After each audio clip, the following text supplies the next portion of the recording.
This is it. The only work you ever have to do spiritually. Like, forget all of the things you think you need to do. This is literally the only thing you have to do. And I'm going to use an analogy that Michael Singer uses. He's the guy that wrote The Untethered Soul, Surrender Experiment. So our natural state is spiritual. We are born in these souls that are already divine. Our natural state is spiritual. You don't have to do anything but this one thing to get into that state. Picture yourself as a river flowing with water. This is the analogy. Our emotions and the blockages and all the turmoil that we have experienced in life that we hold on to are rocks in the river. When you remove the rocks, the flow of the river will go back to its natural state. You will return back to your spiritual state. You will return back to living in alignment with your soul. You will naturally magnetize every single thing that is meant for you in your soul. You don't need to try to manifest. You will naturally manifest, and you'll feel like you are on ecstasy, like high. You'll feel so happy and at peace. But the only thing we have to do, our only responsibility on this path, is to remove the rocks. And so many of us waste so much time, myself included, stepping out of the river and visualizing the river flowing, visualizing the rocks being removed, all of these things that are just attached to spiritual ego. The only work we have to do is return back to that state of peace, that flow, and then you literally get to live in a place of surrender, knowing that the river is always going to flow exactly how it's meant to. And the craziest part of all of this, like all of these teachings, Michael Singer, Eckhart Tolle, so many people say the same thing. You literally will unfold a life that you could have never even imagined. So stop trying to guess what your life is going to be like. Stop trying to control, loosen the grip, surrender, be at peace with the flow, remove the rocks. And this isn't to say that there aren't hardships in life that will come, but you will understand how to manage the rocks once you understand how to move those rocks. So I wanted to make a collaborative response to Nikki's video. She's saying some wonderful things here. And I'd like to add, to be human is to be spiritual. The self-soul life is divine or sacred.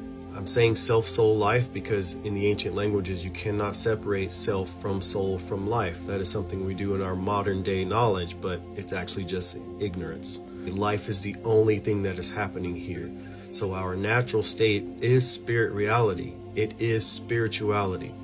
Quantum science has proven this, that everything is made up of energy, which is to say everything is immaterial or non-physical or spiritual. So she says the only work you have to do is to remove the rocks from the river, which slow or block the flow.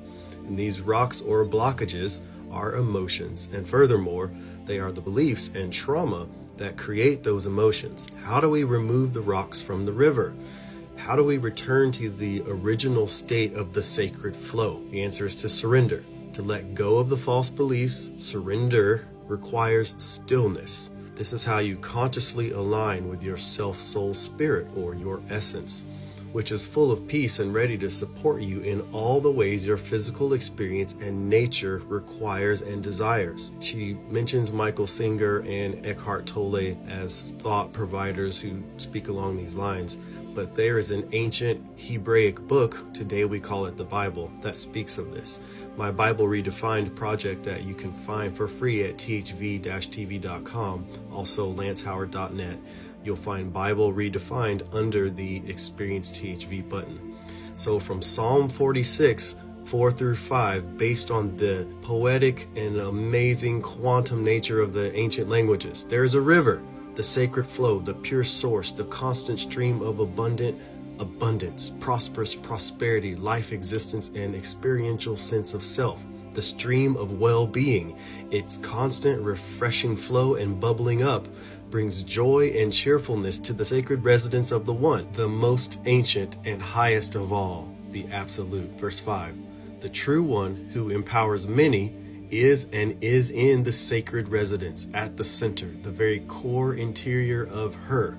The sacred place cannot be shaken because the one true self surrounds her in defensive aid and with immediate help always.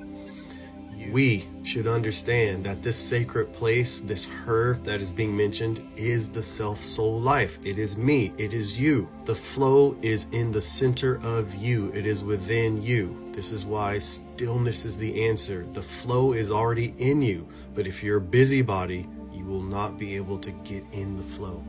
Realize the world has told you all the things you must do. education, career, marriage, vacations, keep up with the Joneses, acquire and maintain that image of success. All of that is part of the rocks and blockages of the flow, because nothing about maintaining the image is peaceful and flowing. It's stressful, it's dramatic, and oftentimes traumatic. Remember, surrender requires stillness, silence, calmness. If you surrender to the flow, you will know true peace, true satisfaction, true fulfillment, and true love. Nothing is better than that. There are a lot of so-called facts and truths out there, but the evidence is in the results. Are you experiencing more love or not? Are you experiencing more truth or not? Are you experiencing the feeling of freedom and peace or not? That's all that matters. You want real talk, real love, real truth, true value. My content, my coaching, my writing, my music, Nikki's content, coaching, and writing. These are just some of the places where you can find it. Get in touch. Share this with your loved ones. Let's talk for real, because we are not made in the image of this world's definition of success. We are made in the image of love. And that means we are the physical reflection of love and the mental expression of love. My name is Lance Howard, life and love coach, author, recording artist, public speaker, and podcaster. I coach those who are ready to know their true self and how that empowers every aspect of their life. The world is full of misinformation. The only way to create the life experience you affectionately desire is to know the truth and live it.